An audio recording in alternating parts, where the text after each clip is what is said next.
वो वक्त कैसे भूला जा सकता है कि जब मोहल्ले के बुजुर्ग जमा होकर रात के ठीक 8 बजे या 9 बजे बुलेटिन सुना करते थे और उसके बाद तबसरा किया करते थे। उस वक्त जो रेडियो होता था वो बाकायदा लेदर कोट के अंदर रखा जाता था, एक लेदर का बाकायदा पाउच बनाया जाता था, उसके अंदर सेफ उसको रखा जाता था।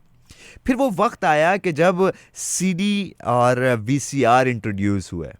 जी हाँ, फिर वो वक्त भी आया कि जब एक ऐसा प्रोजेक्टर था कि जिस पर मूवीज़ देखी जाती थी। फिर आहिस्ता जब हम आगे चले तो हमारे घरों में एंटीनाज लगे, वो एंटीनाज जो कि कैच किया करते थे फ्रीक्वेंसीज़ को और हमारी टीवी पर स्क्रीन आया करती थी। फिर जब हम थोड़ा सा और आगे चले तो हमारे घर में एक रिडार सिस्टम भी लगा कि जिसके ज़रिए जब हमारे अब्बा काम पर जाते थे या किसी दूर इलाके में होते थे तो उसके ज़रिए हम उनसे कम्युनिकेट करते थे। फिर जब हम थोड़ा सा और आगे चले, जब वक्त ने और करवट ली, तो फिर कंप्यूटर का दौर भी आया। वो दौर कि जब पेंटियम 1 हुआ करता था, इतना बड़ा मॉनिटर होता था, उसके साथ इतना बड़ा सीपीयू होता था, माउस होता था, कीबोर्ड होता था। वो वक्त कैसे भूला जा सकता है कि जब दोस्तों को घर पर बुलाकर उस टीवी पर गेम खिलाया जाता था अपने अटारी गेम के ज़रिए, उसकी कैसेट्स आया करती थी। तो वो वक्त कैसा भूला जा सकता है कि जब दोस्तों के साथ अपनी चीज़ें शेयर की जाती थी। वो वक्त हम कैसे भूल सकते हैं, क्योंकि वो हमारी ज़िंदगी का हिस्सा है। और आज उसी ज़िंदगी के हिस्से को मैं आपके सामने तरोताज़ा करने की कोशिश कर रहा हूँ कि जब हम पानी की हूद के अंदर कागज़ की कश्ती बनाकर चलाते थे।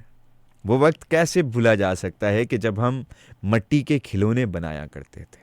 वो वक्त कैसे भूला जा सकता है कि जब हम सर्दी और गर्मी की छुट्टियां अपनी नानी के घर पर मनाने जाया करते थे।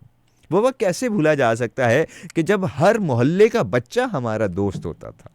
वो वक्त कैसे भूला जा सकता है कि जब उस्तादों का एहतराम था कि अगर वो एक गली से आते थे तो बच्चे अपना रास्ता तब्दील कर लिया करते थे। वो वक्त कैसे भूला जा सकता है कि जब उन रिश्तों के अंदर कोई दिखावा नहीं था। वो वक्त कैसे भूला जा सकता है कि जब उन रिश्तों के अंदर कोई स्टेटस नाम की चीज़ ही नहीं हुआ करती थी।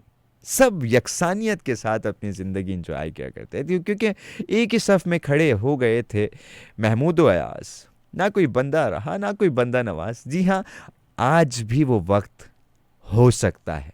हमें सिर्फ अपनी डायरेक्शंस को ठीक करने की ज़रूरत है, अपनी तरजीहात को बदलने की ज़रूरत है, अपने ज़ाविये को 360 पर जो है वो पलटने की ज़रूरत है। देखें, मैं कोशिश करता हूँ कि हमेशा उन बात पर फोकियत और फोकस किया जाए कि जो हमारी ज़िंदगी के अंदर बड़ा एक मेजर रोल प्ले कर रहे होते हैं, कलीदी किरदार प्ले कर रहे होते हैं। आजकल हर चीज़ व्हाट्सएप पर आ गई है। इवन इनविटेशन भी अब व्हाट्सएप के ज़रिए भेजे जाते हैं। पहले के दौर के अंदर बाकायदा घरों पर दस्तक देकर उनसे रिक्वेस्ट की जाती थी। आपको याद होगा बचपन में जब ईद आती थी तो ईद कार्ड के पीछे बाकायदा दोस्त का नाम लिखा जाता था, डब्बे में डब्बा, डब्बे में केक, मेरा दोस्त लाखों में एक। वो कहाँ चली गई हैं? वो सारी खूबसूरती, वो सारे पैमाने कहाँ चले गए हैं जनाब?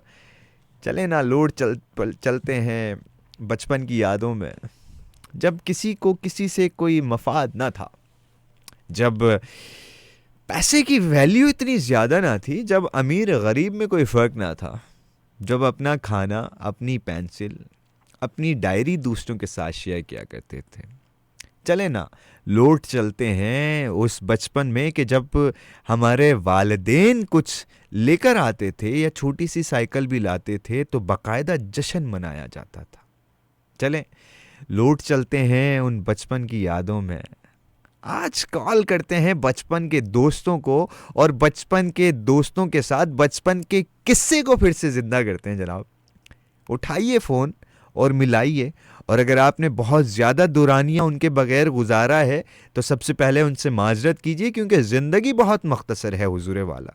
जब ज़िंदगी मुख्तसर है तो रिश्तों को मुख्तसर करने की ज़रूरत नहीं है, रिश्तों में रंग भरने की ज़रूरत है, रिश्तों में एहसास भरने की ज़रूरत है, रिश्तों में प्यार भरने की ज़रूरत है, रिश्ते में भाईचारगी भरने की ज़रूरत है।